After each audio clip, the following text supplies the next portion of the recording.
This is a DeMarie Productions podcast.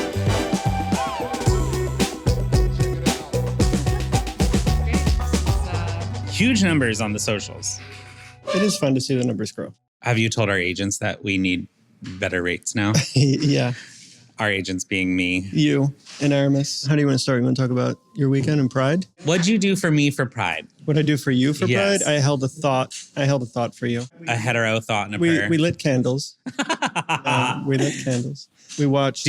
What is that? Andrew Lucy Garfield must get movie? into it. She must love seeing people in the rainbows. And stuff. I mean, they know what Pride is for Yeah. sure, but their understanding of Pride is like love for everyone, right? I don't think they understand that like there was What else is this supposed to be? Well, there was a time when it was March. It was like activism. Yeah. based. I mean, I don't know. I'm not a gay historian, but like pre-Stonewall, right? You look like one. I kind of did today. There was a time when it wasn't part of the regular conversation in Right, every mainstream. neighborhood, mainstream Yeah. conversation. But for them growing up as a 10-year-old and 7-year-old, it's always been prevalent for Yeah. them. And they're just like, it's about love. It's about It's stuff everybody like loving that. each other. When Plus, they have so many gays in their lives since they were born, both of them, men and women, that I don't think it's ever been just like trans kids in school, which, I don't think I could point to a single kid that I knew to be trans in my entire 12 years of In the K through 12, in the when you were 50s, in early grade 60s. school. Yes. But it's great. It's great because it becomes Speaking not a of thing. that, the topic of this being change. Yeah, adaptation. Yeah. Change and adaptation, Yeah. I suppose. What is this? My bracelet. Yeah, Actually, this is a good Pride story. We were walking through West Village area, and this like really. You were in the city?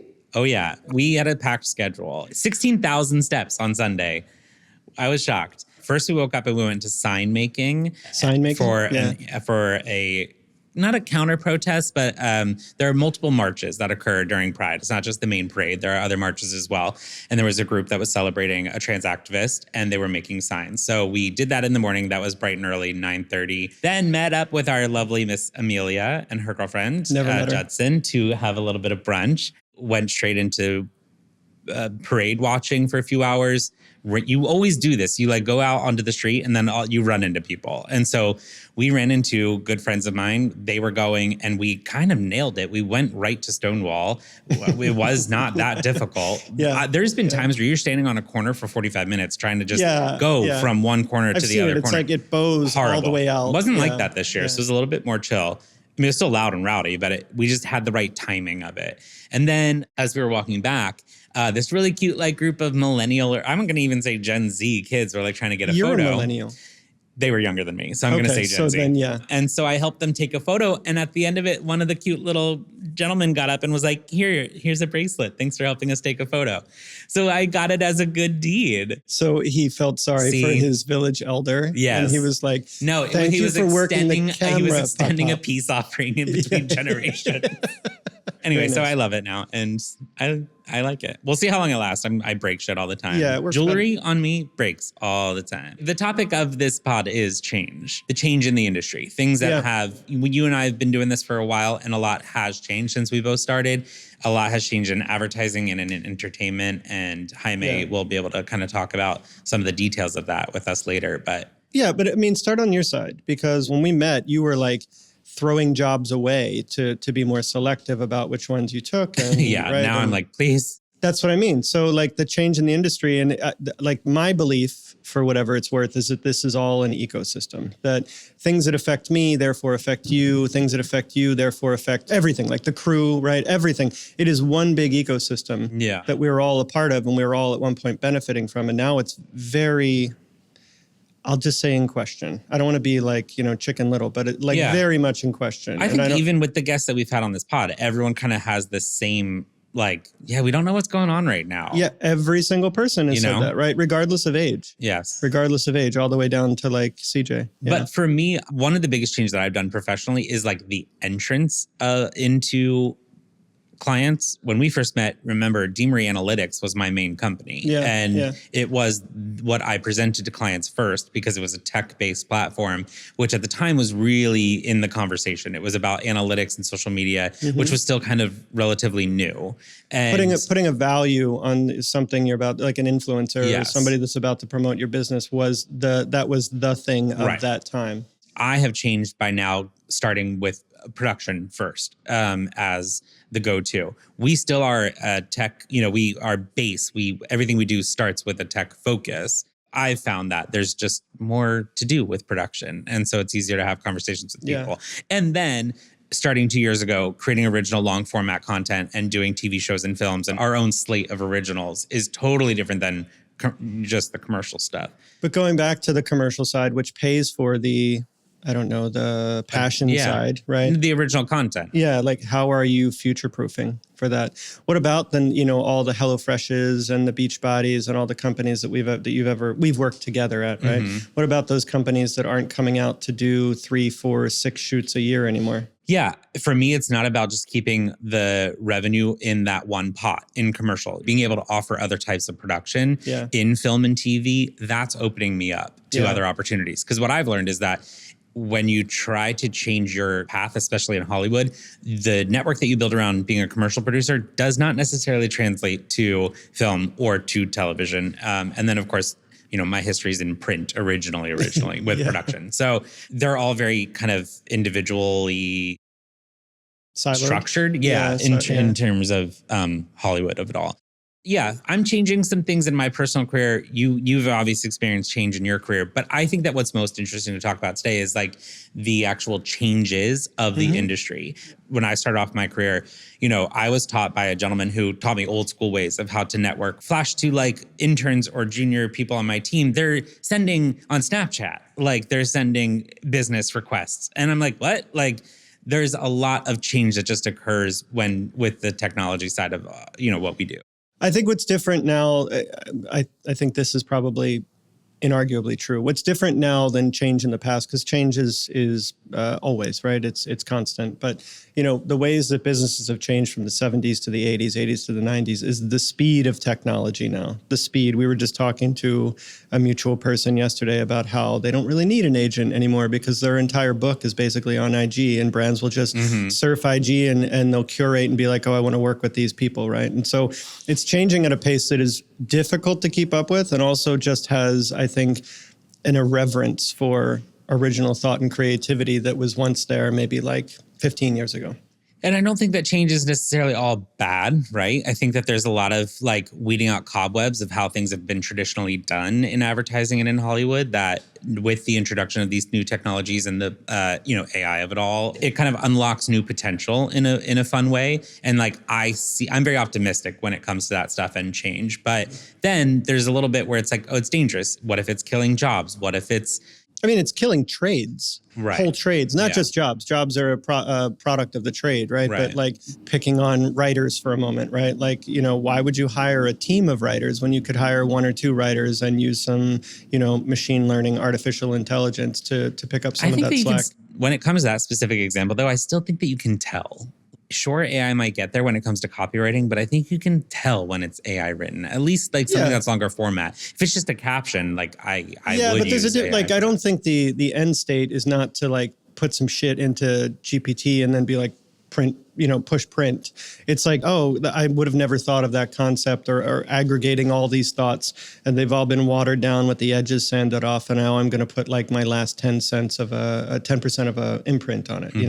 I think that's the real danger. And so I don't know. I don't want to sound like, old man shaking my fist at the clouds, but there is a real worry about like... Now twice that you've said that on the pod. I'll say it 100 times. But like, maybe you're shaking the democratization of creativity, I don't think is necessarily a good thing. I think it's watering down the end product. I was just having this conversation with somebody the other day about how all like, especially home, how do we say this? Like home interiors and everything.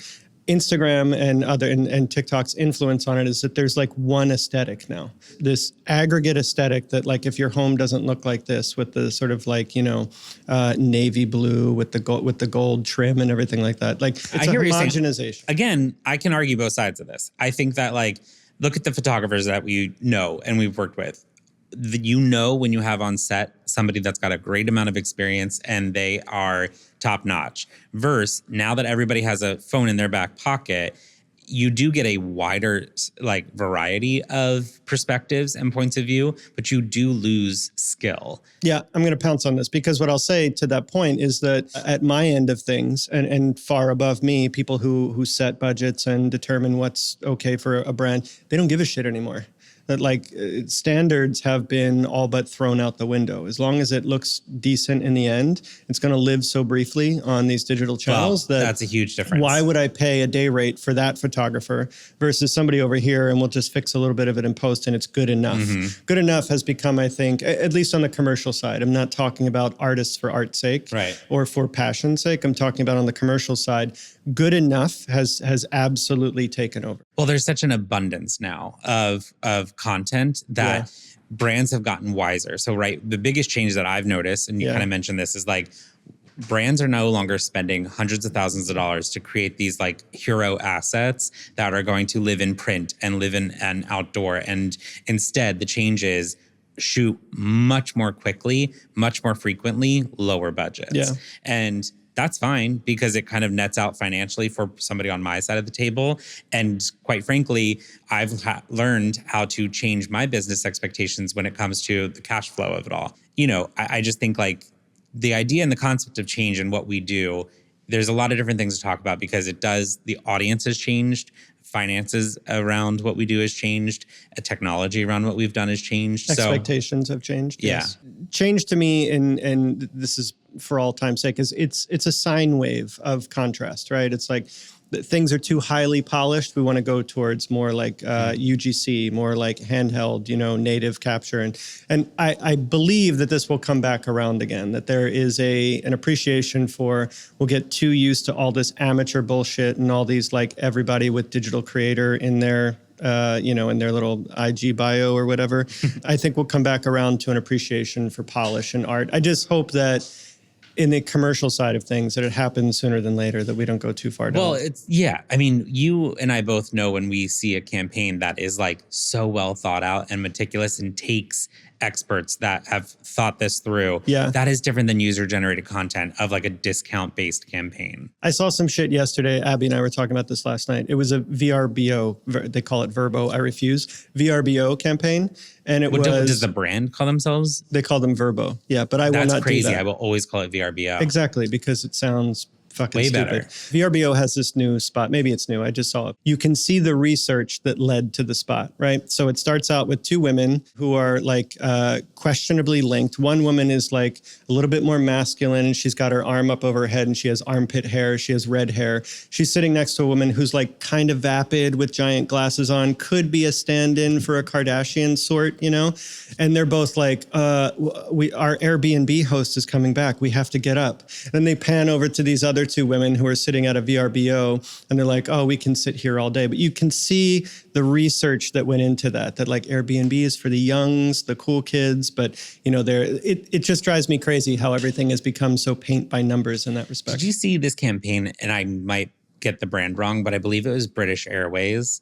They did posters of close-ups. It's like a really great perspective of people who just landed and are opening up the window to see like out of where they've landed to. Mm-hmm. And they've got, disheveled, eye mask, crooked and stuff like that. They won some campaigns for it because it was so thoughtful and it did really well. I think at Cannes Lions.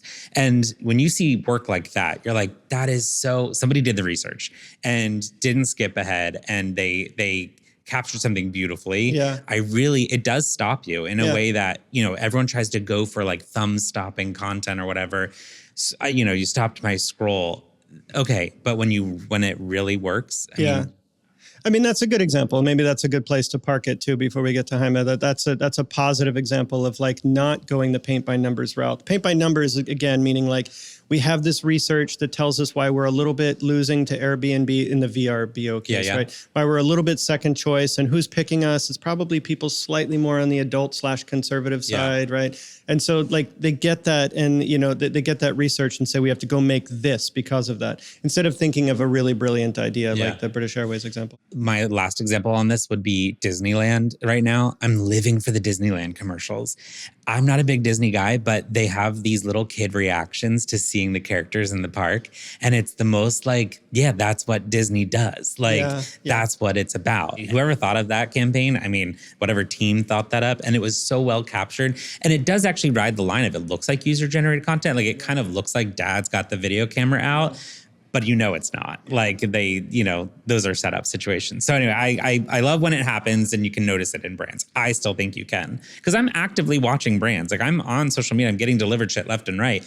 When something actually stops me or moves me, it's always a paid thing. It's not a user-generated thing for me. But I guess I'm in the minority because everyone's loving user-generated content. No, I think you're right. I think it's just that, like you talk about change. Years ago, it's not even that many years ago, we put a lot of budget into influencers. Anybody who would like shill for a brand, right? Like, absolutely, send me your thing. I'll take a look at it. I'll send you a video, and we'd be like, oh, thank you so much. Now it's user generated. Now we don't want somebody that looks like they're paid and they do this for several brands. We want somebody who is authentically using this brand and expressing their experience. I'm wondering though if this change that we're speaking of hoping that it goes back to like a higher production quality. I think we're saying the same thing with that. Yeah. I'm already there. Having a brand be featured in somebody's intimate, they shot it themselves type of, I see that everywhere. Yeah. I'm already over that. I am ready for it to go back to a higher production quality thing. Like, because that's the rare thing now. Now everybody's doing user-generated content. And so I'm ready for it to change back. But it's the long tail of revenue and sales. And when that machine, that flywheel starts to settle down of UGC actually creating conversion. And I'm talking a very specific part of it. I've always been in like D2C businesses. So we've used that. And when that stops being effective, absolutely we'll move into like, well, what are you saying as a brand? How are you showing up as a brand? Is there any room left for perfection in go-to-market, which we'll talk about with Jaime in a bit. Well, let's bring him in. Maybe a little bit longer. Stop it. This is going to be a fun pod for me because finally, for the first time, one of Bill's friends has joined us. So I don't have to do the heavy lifting. Just make sure I get a word in edgewise. I'll be over here texting on my phone. You know what? I'm sure it'll be really tough for you to jump in and say what's on your mind. We're excited to have you. Thank you so much for having me. When we were thinking about this topic, Bill was like, oh, Jaime will be good to have this conversation with. Yeah. Can I say why though? Like, yes, please. Broad strokes. Here's my thinking. Like, Jaime's been one of my longest friends in New York for sure. We met in 2006. It's 2024, 18 fucking years. Like even before we started working together, you came from print into early days of digital, early days of like digital marketing, like, Facebook and the iPhone and shit, right? Like that's how old we are. And then you went back into print for grad school and then back into full digital. And now we're on the precipice, or it's already here, but we're talking about all the changes in like artificial intelligence and everything. So I thought this would be a really good one. We're talking both about like the ways things have changed and also like how we've each individually like adapted. What was your first job in advertising? Oh, it was in publishing. I worked in publishing for magazines. It was straight out of college. I worked for a small company in Austin, Study Breaks magazine, still around. Study Breaks, yeah. Study Breaks mag. It was a weekly entertainment magazine, essentially. And I came over to New York, did a little odd jobs, and then ended up working at HX Magazine, which was a gay nightlife publication. Fun. So I don't know it. HX was like what? Just like what? Doesn't know it. It was first subscriber. I only know the last two pages. Yeah. It was very popular in the 90s. Placed ads in it. But was it like? Is it like I don't know, like Man Around Town? Well, it page was 6 for the. It was a publication for gays. I mean, it was pre-internet. Like so, in the 90s, it would highlight hotspots in the community at the time, West Village, in Chelsea, and it's like a little square thing. Yeah. Yes, I know exactly what that is. The office that I worked out of for a while was on 17th and between 8th and 9th. There would be stacks of them, just like on the corners and stuff like that. Our offices were 17th between 8th and 7th. There you go. It still exists. It does not exist anymore. They went out of business, I think, in the early 2010s. Next Magazine was like the competitor, but they merged at one point. Okay. But HX was the original, and who was the publisher? It was Mark Cherry and Matthew Bank were co-publishers. I'm surprised that there's not a world for that to come back. Well, I mean, like, again, these are very niche things, but like zines are coming back. And again, going back to our previous conversation about the sine wave, I think people want contrast, right? You get too comfortable in something, you're like, oh, let's go back to or forward to something that's different from right now.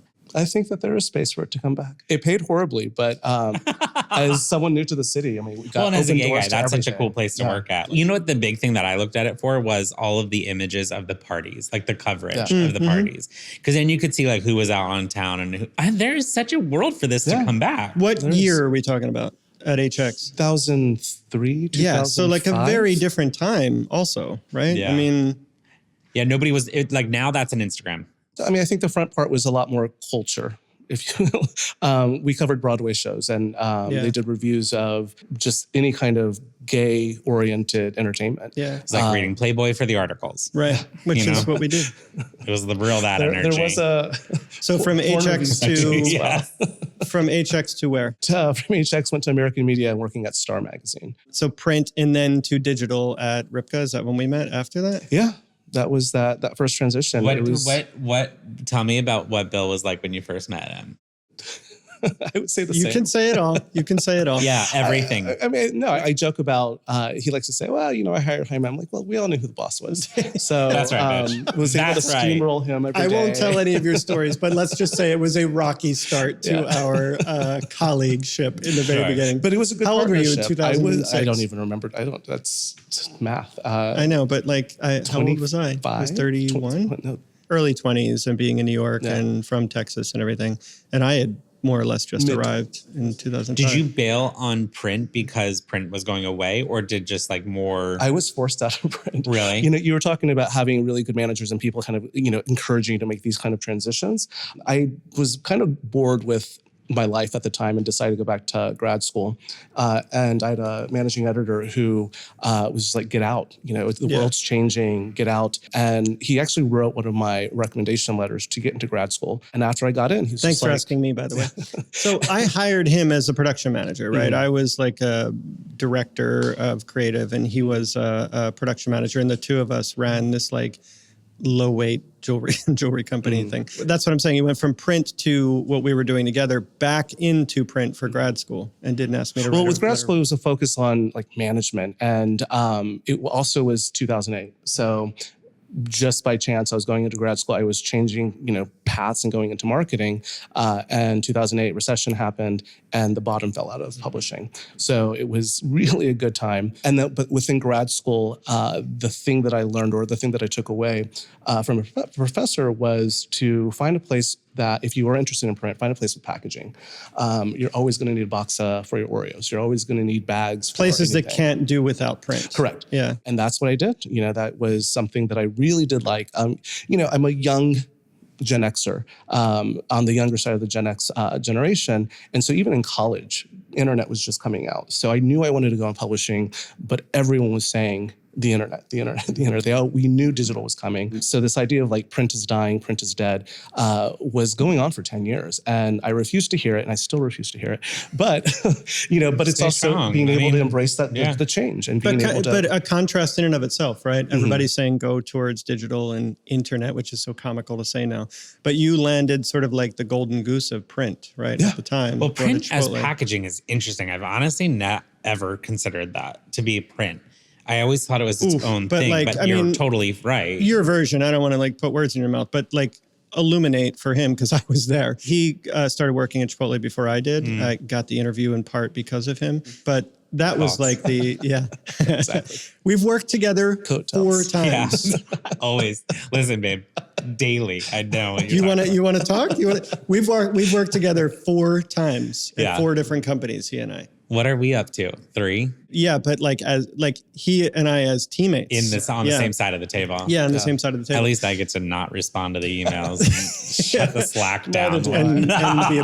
Honestly, and stand me up for breakfast. But going to Chipotle, so being in print, they had packaging. It was the big thing that kind of kept us going for bags, napkins, menu panels. But they were also a big believer in traditional marketing, a lot of billboards and a lot of direct mail pieces. So it was was great, and then plus there was the digital aspect of it with redesigning the website and the app. And my team was able to really help support that. So being able to get both sides. Is website considered under print? Like when you project manage it? Well, so on the production side, it's production art. So it's really preparing files for release for print or digital use.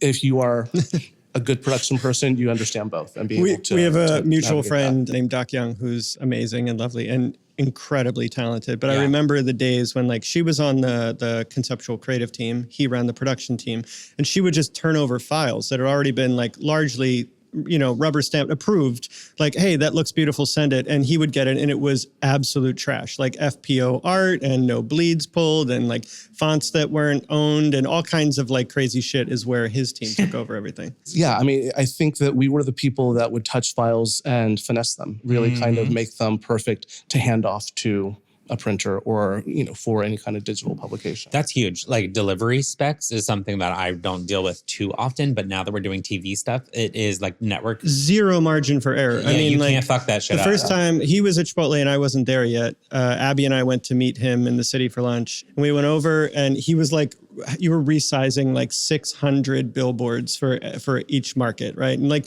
you get that shit wrong. That's real I was money. gonna say, have you ever messed it up? Oh, yes. I can tell you he's fucking I messed have it up. examples of brands that have done that. Huge What? billboards being printed What? and like the names spelt wrong.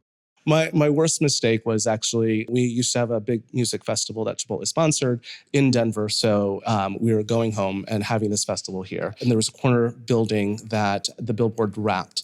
I wasn't focused. I was working on other things. I was pulled away. It's my only mistake. They had to close the street down in order to install it.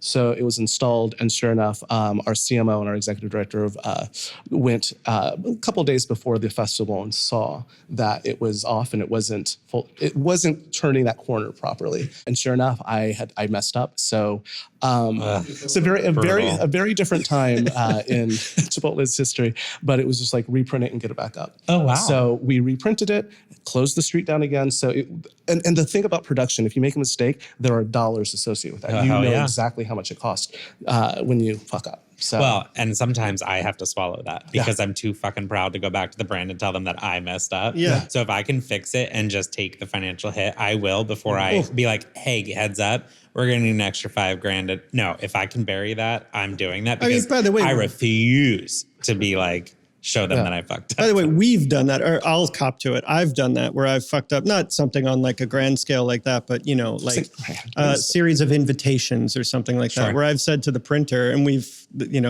going back a generation even beyond us, like we have a lot of connections with the original OG printers of the 80s and 90s. And I'd be like, look, I'll get you on the next one, but you cannot crucify me for this one. I just need it redone, please. Totally. Please. Yeah, I bet vendor relations is huge. Something like that has to turn around in a couple hours. And for them to stop the presses literally to prioritize you, they're not doing that for anybody. Yeah, I mean, we got that a lot. But, to talk about like keeping those connections, when I first moved to New York in, I think it was 2005, I inherited this print rep. Her name's Sandy Brenman, right? I inherited her in 2005. She went to the Hamptons with him like 2 weekends ago. Like that's how long this whole pull through has been. You collect these people. Yeah.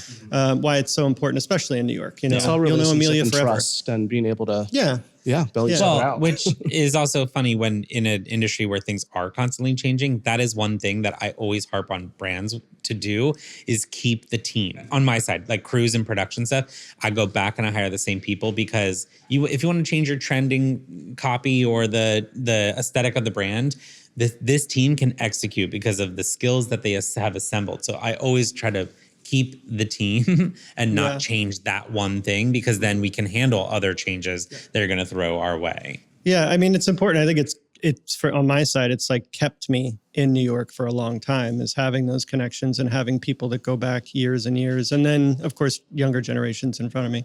So what do you see now? How has your job changed?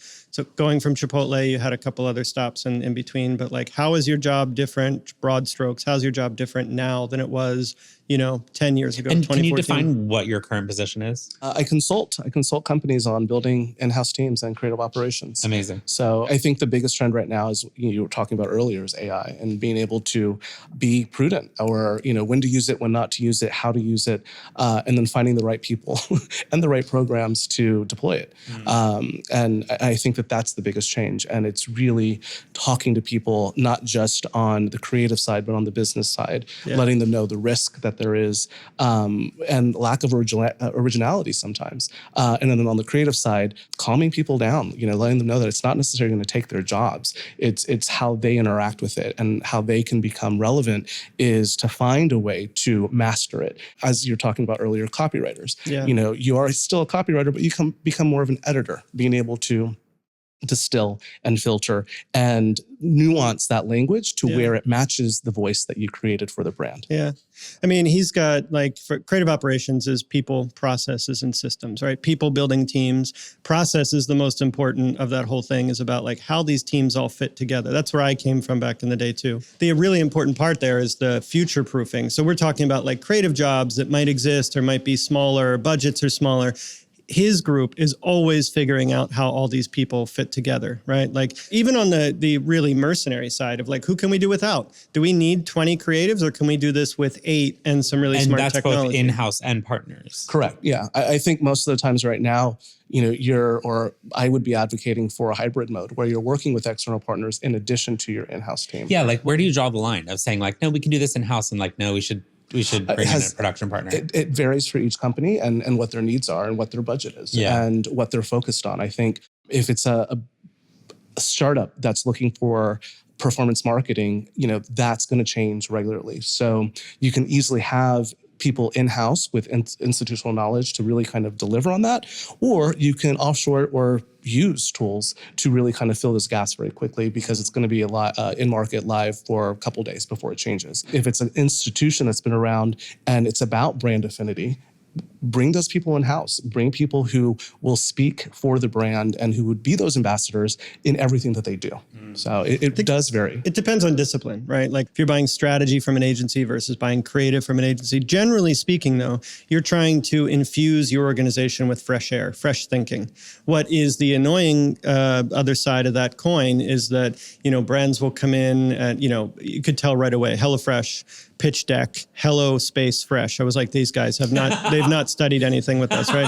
Chipotle was really bad. Brands would come in and they'd be like, where your voice is off. And we're basically the conversation's done because our voice is the Chipotle voice is award winning, right? Yeah. So it depends. There's absolutely a time and a place, but generally speaking, internal teams go faster and you can sort of put more on them. But see, for me, I'm there's no way in hell I would go in-house right now, because it's a totally different financial model. And the amount that I can make as an independent producer for clients, on the commercial clients, is vastly different than if I just stayed in one place. Well, hustler versus house cat, right? I mean, and I'm being reductive. I don't mean this for everybody. It doesn't fit everybody. But you're singing for your supper and trying to get your next gig. And sometimes there's they're piling up and you're saying no to a few because you can choose. And other times you're fuck, it's been a while. Yeah. Right. He and I, in our roles, are drawing a steady paycheck at the same time. Yeah. And there's a regularity. Security is security. Key. Yeah. Well, I think that comes with age. Yes. That's for our golden years. Well, and that's the thing. I've worked with huge financial institutions where it's all about stability. It's 9 to 5. It's Monday through Friday. It's not going to exceed.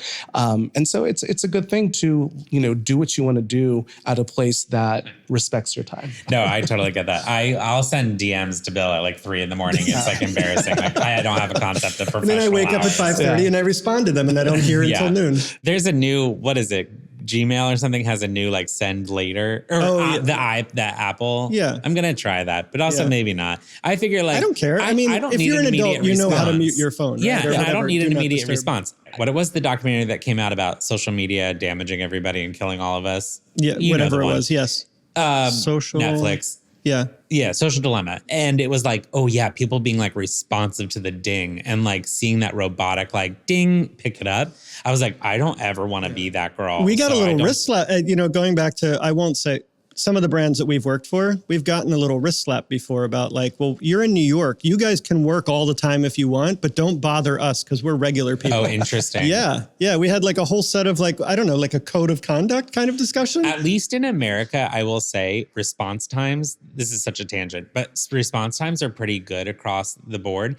The second you deal with an international client, it's every different country has their response times that you have to learn. Yeah. Like Puerto Rico ain't getting back to you today. Yeah. Like, we're versus like a New York agent. If you send them a text, they're calling you the second they read that. When I was at Christie's, it would be like, we'd be in New York in a boardroom and we'd all get our takeaways to go do something, right? And my job was like, contact these 3 people and get this thing moving. And you send an email and you're like, you get an out of office from this guy in France who's like, I'll be back in September. You're like, what do I do for 3 months on this project? And quite frankly, I have to have patience with it because he has other priorities. I don't. So I'm like, let's go. We need to do this thing. And Bill's like, no, I have children to pick up from school. And I'm like, they can walk. Yeah, yesterday it was like 15 minutes. Frank's like, can you be on a pre-pro in 15 minutes? I was like, no, I actually cannot. Okay, that's not what happened yesterday. To be clear, this one, I sent a text. I said, can you do 4 p.m.? And he was like, I said 4 p.m. And then I said, or 3:15. And he said 4 p.m. No, actually 3:15. And I was like, I've now already asked the other person. So Bill's wishy-washy on what time I get together. I said, fuck it, let's do it live. Sassy, he sends 2 words, whatever, and like sends periods. I was like, girl,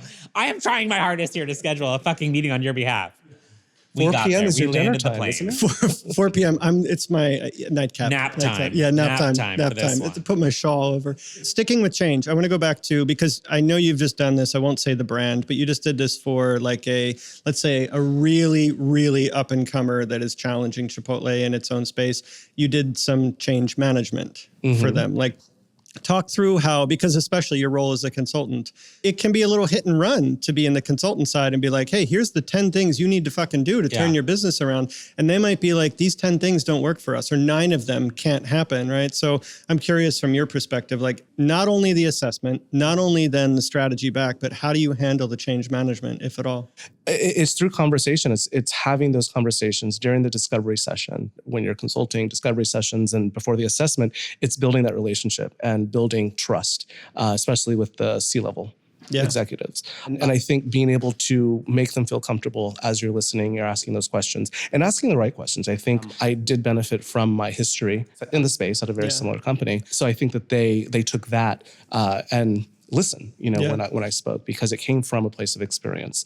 And I think that being able to give an honest assessment where it's not just focusing on, the task at hand, where it was focused on the creative team, but also turning the mirror on them and saying, these are actually the issues that they're experiencing. It's a little bit like therapy. Like you have to want to change. Yeah. Do brands know that before they come to you? Like, hey, we know this about ourselves? Or how often do you have to be like, you're the problem? Sometimes they're hiring a therapist. Yeah, sometimes they knew what was the issue. I think that they just wanted to be validated and really have an unbiased opinion from an outsider. How templated is your approach when these brands come to you? Well, as far as like the pitch deck is pretty templated, but once you start having those conversations, it really becomes, you're kind of pivoting and white glove. Yeah, it leads you to some pretty interesting areas. You're like, oh, we thought this was the problem, but when you dig in, it's actually not their problem. It's not their fault. Like this downstream or upstream thing is really causing the bottleneck, And I think like turning that into a question, you've worked in-house and you've in now consulting, like, do you think it's easier to move and change from within, being part of the machine in a brand, or do you think it's easier from the outside? Outside. Yeah. I think every executive, every leader wants to have this kind of third-party unbiased person. So you have, as an in-house person, I've done this, where I can be screaming from the mountaintop, like, this is what needs to happen. They bring a consultant in to say the exact same thing. And they're like, oh, thanks for that enlightenment. That's like when your mom says, like, clean your room. You're like, whatever, ma. And then like your auntie gets there and you're like, oh, shit, I got to clean the room. Kind of a leading question. I just wanted to see what he would say, but totally fucking agree. Nothing like grinds my gears more than when they bring in an outside consultant who says the exact same fucking thing that you're saying. It's happening at a brand that I worked at right now, where like a few things and not that I'm a clairvoyant, but I said, hey, I think these things need to change. And they were like, no, they don't need to change. And now here we are 3 years later, and they're making massive change to those things, Can be really frustrating. Sometimes repetition. They need to beat into them. And patience. I probably need a lot more patience. That's true. You're supposed to say. I think that's accurate. You were both supposed to say no. You have the perfect no, we're amount both like patience. tracks. That tracks. Yeah, so whatever. Your track record is, speaking of tracks, your track record really is important then in what you do, because you need to be able to point to, you've done that work before. It's brands that are coming to you and hiring you as a consultant. it's got to be what, word of mouth is mainly? Like, you're not just like putting out a LinkedIn ad or something. Yeah, it's word of mouth and networking. I think the reason why I got into it is really speaking to my network and seeing that there was a gap or that there was an opportunity. And from there, it has been word of mouth. It's been writing on my own experience. And I think right now I'm working with a company. It's through a former colleague of mine that actually is also working with them on the different side about like really truly creative side, and I'm going in on the creative operations side. So we're partnering together to do it. But it was through his hard work of networking, but it was through his recommendation that I got on. Do you ever get like bummed if a client is only contracting you to execute, let's say, strategy instead of implementing that strategy? Do you ever get like, damn, I wish I could have seen that through? No, I think that it all just depends on the client and my relationship with the client. I don't necessarily think that, of course, I mean, it's more money, right? You get the extra full service. Yeah. But I think when you start looking at how to implement it, usually I think that it is more successful when it's done by the internal team because it's not someone coming in from the outside forcing the hand of that creative team. I think that it should be something that the leaders do trickle down and really kind of take ownership of. The hard work is making the leadership understand what they need to do. And a lot of times I do get follow-up calls and emails saying, hey, we did X, Y, and Z, and thank you so much. So the gratification is there. It's just, I don't necessarily have to be the one doing all this. Sometimes when we get done with a shoot, we hand it off, and because like we can do post, but sometimes we don't, and then you see the final product, like that's not how we were. Yeah. That's not what we discussed. And I'm sure that other conversations happened internally that changed what we shot creatively, but sometimes it sucks to not be able to see a project through all the way. So I'm just curious if that. I was just talking to somebody about this the other day that does it for an in-house organization, and taking one step back, the ways that we complement each other, he and I, over the years, and why we've worked together is because he's so easily depersonalized in his work, right? Maybe not easily, but you're good at it, right? In a way of like, well, fuck you if you don't want to do it. I'm moving on. It's happy hour, right? Whereas I'm like hand-wringing about like, well, why, and why can't they? So this person the other day was like, I really care about the final product. And we were debating, where does the final product stop? The final product to me stops, this person's in creative. When you deliver your very first version, you've put your best foot forward and you said like, look, this is what I think hits the mark, hits the brief, delivers, looks beautiful. It's going to get chopped up from there. It's going to get chopped up by a million executives and a million like brand owners or whatever, right? Marketers who are like, well, I think it needs to do this. And I think and by the end of it, horse built by committee, you're like, I don't even fucking recognize it. So you have to be able to draw a line in the sand and say, my contribution ended here. I will continue to do whatever is needed, but like, this was me. This was me. This is what I'm proud of. No, that makes a lot of sense. And I think with, some of the recommendations I make, depending on what it is, I give them more than one. So, most recently it was 5 different organizational structures, the one that I recommend the most, and then 4 others that will work depending on how they want to scale. And so I think no matter which one they choose, I think that my thumbprint is still there. And so I think it might be a little different on the operational side than on the creative side, where you are putting a lot of you and yourself into that. When you are making suggestions of team operations, do you then work with an HR team in-house and they do the actual hiring, or are you ever also putting individuals up for? I have made recommendations for individuals, but then part of the original discovery session is I'm working with the HR team or the people team. Yeah. When you get hired as a consultant and you're doing, let's say, the full scale of or scope of what you're able to offer, you're then touching all the different teams in-house. Do you like that? Yeah, I think that the creative team, an in-house creative team, is part of a larger group. It's part of the enterprise. And in order for them to be successful, they need to be aligned with all groups that they service. If it's an in-house team that's more of a creative service team, they need to understand all the parts of the business. If it's more of a strategy and kind of high-end creative production team, it's a little different, but they still need to have alignment with the core goals of the company. Which is a spot where a lot of businesses go wrong. In-house creative teams go wrong in thinking that like, well, what we're making here is our creative output. And like, no, what you're making here is things to sell widgets. Yeah. That's what this company does. So it's important to align all of those key players. Right. Those other do people ever misinterpret the fact that because you know what to do, it's not you who's going to do it for them? I bet that you come in and, there's a bit of you're meeting a brand in a crisis or in a change period, and they look at you and you have all these answers of like, you could do this, and you could hire this, you should do this strategically.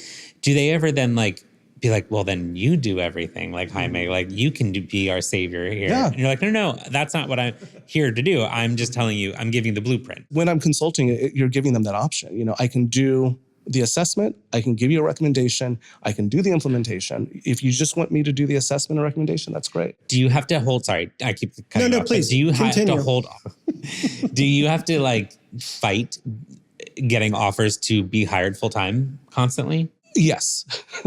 I think that I've had instances where I go in, not necessarily consulting on organizational structure, but really kind of focusing on process development, creating standard operating procedures, where you start working with them and then they're pretty much considering you part of their team and they want you to start executing, where, you know, I'm not opposed to doing that, but it's like, well, let's reassess our relationship and build that out. Out of zero. What happens, and I've done this to him actually before. Because it was like, I'll give you an example of like where, what I was going to say is it becomes like a therapy relationship. Like the C-suite need to have this conversation with this group or this person. And they're like, I don't want to fucking do it. Let's get this sort of cudgel in between us, right? So I was in a role where we had a particular studio that was like a mess, right? Just a mess operationally. And the team wasn't always getting along really well. And the end product wasn't great and speed wasn't great.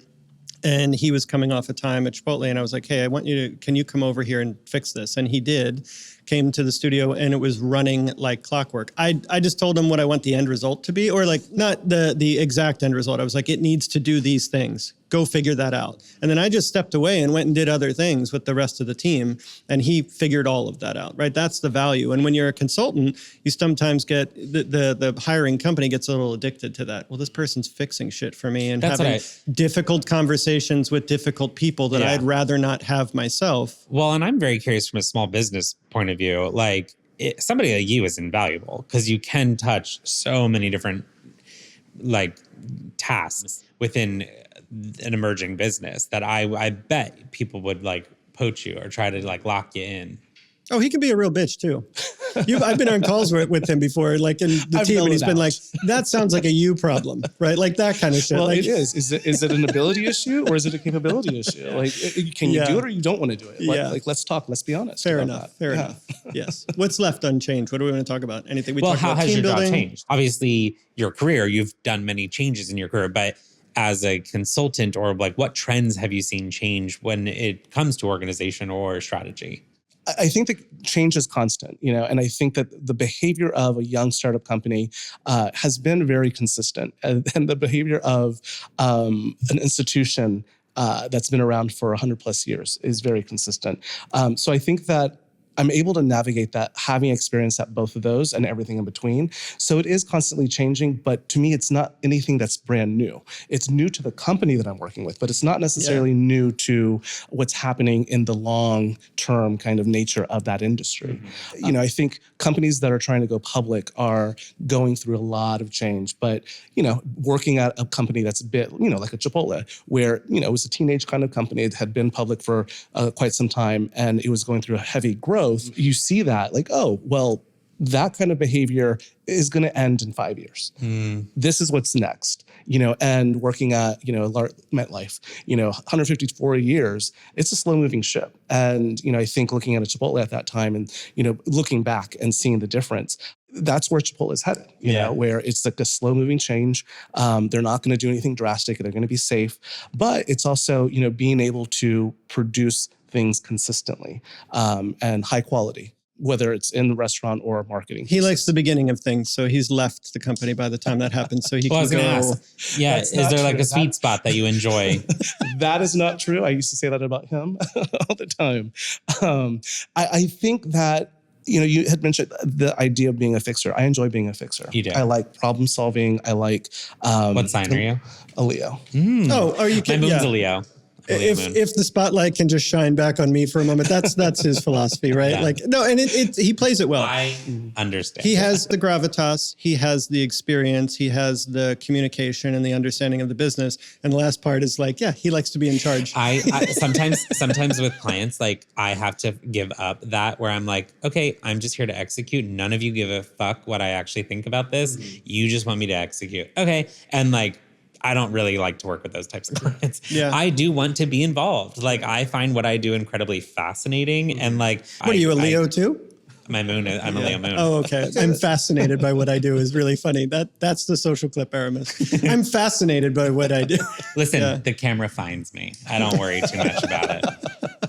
So we keep having people on the pod and ourselves, we're experiencing changes in frequency of content creation. We're kind of guessing as to why that is, or like nobody's really clearly defined, like it was this, now it's this. We're all kind of just talking around this idea of like something's changed. From your point of view, as somebody who works with brands closely to actually work on strategy and develop content and, all the way through to production and print, is there really a change? Is there something that's going on right now in the industry that it has in fact changed from the bigger budgets, longer lead times, more creative investment to user-generated content? Has that really occurred? Yeah, I think that the budgets have definitely changed. And why? Well, I think that a lot of executives, whether it's CFOs or CEOs, they're seeing user-generated content within their own social media world, right? They're out there on Facebook and other places where they're seeing that. And so they're wondering, well, why do we have to spend X amount with an agency? And it's the role of the CMO or your lead creatives to be that voice of reason. And you had mentioned this earlier, this idea of being thoughtful and being creative and being original. I think AI does not provide any kind of originality. If you go in for one company and enter a prompt and you go in from another company, enter a very similar prompt, you're probably going to get the very same response. Arrive at the same scrubbing of the internet. Yeah. And if you're not necessarily, putting your own spin on it, then you're likely to come out with the exact same approach to something. And it's embarrassing. It's the homogenization, right, that I was talking about. Is it earlier. embarrassing though? Or if it's working, it's fine? I think that for major brands, it would be embarrassing. Yeah. I think that for well-established brands. Is there any like blog or Instagram or something that like people are calling that shit out, like when it happens?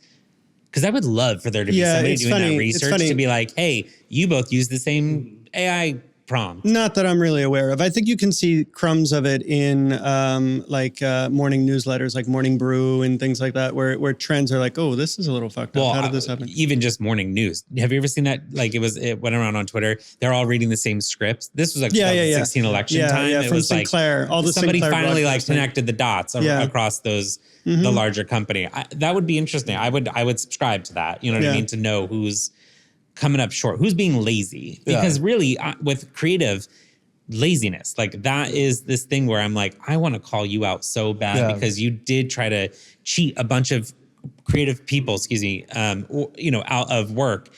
I don't know. I kind of feel like you should be held accountable. Like the social ad that I see all the time, and it's different companies. It's like, oh, we ordered too much of X, so we're putting this on sale. Yeah. Oh, we're so embarrassed. And so it is. It's that script. And I don't think it's AI. I think it's pure laziness. Yeah. They're seeing one company do it, insert brand, insert product, and quick to market. So zero differentiation. Zero relevance, right? It's just like we over manufactured these bags and now it's your windfall. And you're like, well, that's not really what's happening here. But that would work. Like I understand how that does work. It does. It works for a certain population. It works for a certain amount of time, and then you need a contrast to that again. Right.